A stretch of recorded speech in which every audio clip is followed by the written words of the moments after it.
Thank you for taking an interest in our topic, smart grid metering. We invite you to take a look at our findings. My name is Tyler Reed, and I will be talking about the introduction and general principle of smart grid metering. Smart grid metering involves a smart grid and smart meters, such as flow meters and energy meters. Smart meters can also be used to measure natural gas or water consumption. A smart grid is an electrical grid which includes a variety of operational and energy measures, including smart meters, smart appliances, renewable energy resources, and energy efficiency resources. A smart meter is usually an electronic device that records consumption of electrical energy in intervals of an hour or less, and then communicates these recordings daily back to the utility for monitoring and billing. Smart grid metering has become more advanced and also more efficient since it has technology that requires specific engineering in order to monitor and measure electricity usage in several places all over the world. Home energy monitors provide prompt, convenient feedback on electrical or other energy use. Unlike home energy monitors, smart meters enable two-way communication between the meter and the central system. I will now be talking about the principle/purpose of smart grid metering. Consumption to generation ratio is the main purpose of smart grid metering. Utilities have been looking for a means to match this ratio.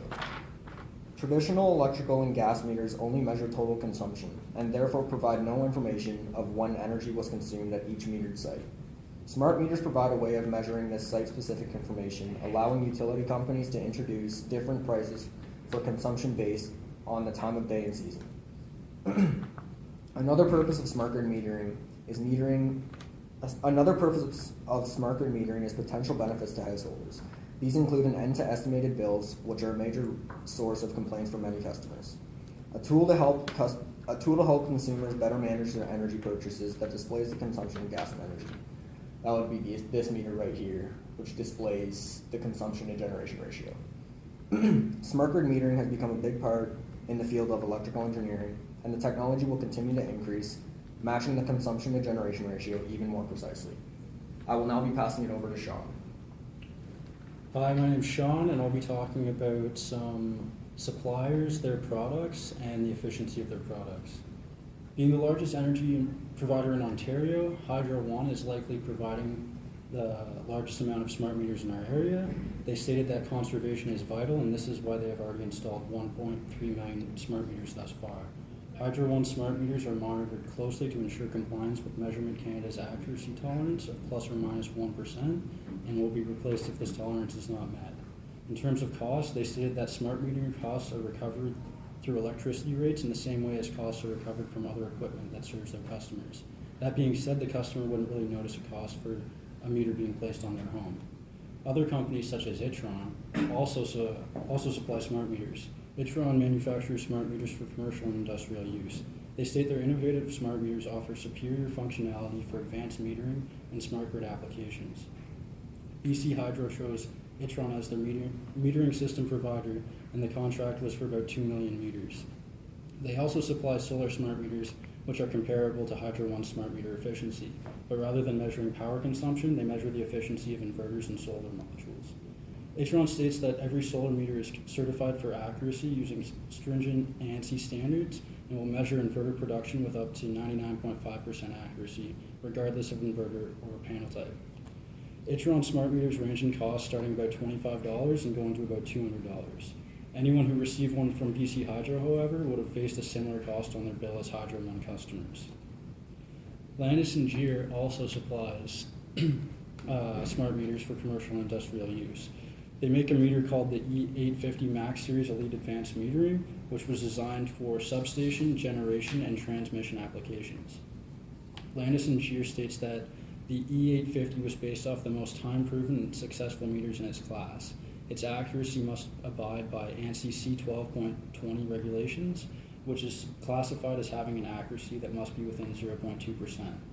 Another meter manufactured by Landis & Gyr is the E350 Focus AX, which is a residential meter. They stated it's an advanced function residential meter which surpasses other meters in its class and delivers a high functional and affordable metering solution. This meter also falls under ANSI C12.20, meaning its accuracy class is also within 0.2%. The cost of the meters manufactured by Landis & Gyr range from about $50 to $300. I will now be passing it off to Matt. Hi, I'm Matt. I'm going to be talking about the current capacity of smart meters today. Smart meters can be found all over the world, from North America to Europe to Asia. Smart meters have been widely adopted by any country that can afford them. It's pretty obvious why smart meters have been taken over. With automatic remote readings and easy switching of the meter, makes everything convenient for everyone. This cuts down on labor costs and material costs. Smart meters today are able to transfer data using power line communication. In the long run of things, this saves us money. The smart meters are equipped with multi-level encryption technology, which makes the smart meters almost unhackable. All security passwords and keys rely on random seeds. The use of random number to generate security keys can result in pseudo-security. It is recommended that the random number be generated in our hardware instead of the software for better security. As a customer, you are able to get real-time consumption by any mobile device. This keeps you up to date with how much you consume and how you can alter your activities accordingly. You are also able to get updates on your phone when you start moving towards a higher cost. The feedback system consists of 3 components: data acquisition, data handling, and data visualization. The first component consists of state-of-the-art smart electrically metered that monitors the total household load. The second component manages the recording metering data, performs some data analysis, and handles incoming requests from the user interface. The third component of the system is realized as a mobile phone application on basically any platform. Some interfaces have the technology to see the electrical consumption of different devices, like a coffee maker or a dryer. It also compares your devices to households in your area to see where you stand on average. This was tested in many homes in Switzerland before being sent to worldwide, like Germany and the United States. I will now be passing it on to Kobe. So I'll be speaking on the Smart Grid Fund, and I'll be talking about some of the major construction projects. In 2011, the Ontario Ministry of Energy started the Smart Grid Fund. Since then, many companies in Ontario have been working on building the most advanced electricity grids in the world. According to the Ministry of Energy's website, only the Ontario government agencies cannot apply for this funding. Also, any organization who wishes to work on multiple parts of the project can apply multiple times and be accepted for all of their applications. The fund supports a wide scope of innovative projects relating to energy technology, and here is 3 of note.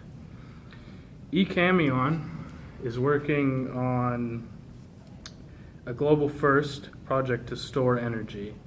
They've built storage models that range from 70 kilowatt hours to 250 kilowatt hours and are calling it the Community Energy Storage, or CES for short.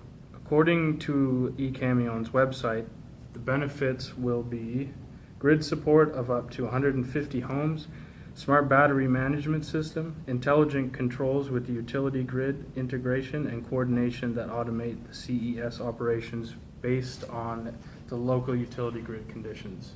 So here is a picture of one of those battery banks. The next project of note is Ryerson University's Center for Urban Energy is working on an advanced metering infrastructure. Their aim is to improve consumer control and power flexibility. The benefits of this project, as seen on the ministry's website, are leveraging additional value from Ontario's smart meter investment, pilot testing of innovative energy solutions, education and internships, so it's good for a co-op program, economic development opportunities, job creation and investments, expanding Ontario's competitive advantage on the global smart grid market. So here is a picture, like the ones before, of an advanced metering system. The last company I will be talking about is the Essex Energy Company. And what they are working on is a product called the Smart Map. This product is designed to help analyze and improve distribution systems. Smart Map also can detect potential problems before they even happen and send alerts. The benefits, as seen on the ministry's website, are faster action from utilities in an outage, optimized power flow, higher system efficiency, and less equipment failure resulting in outages. So here's a picture of the software that they would use to detect outages before they happen and dispatch utilities accordingly. The three organizations I just mentioned are working in conjunction with hydro companies, and they are all working in conjunction to build the most advanced smart grid system in the world. The Smart Grid Fund is currently accepting applicants, and the deadline to apply for the next intake is November 30th. On behalf of all of us, we'd just like to thank you again for taking an interest in our project. That is all. Have a good day.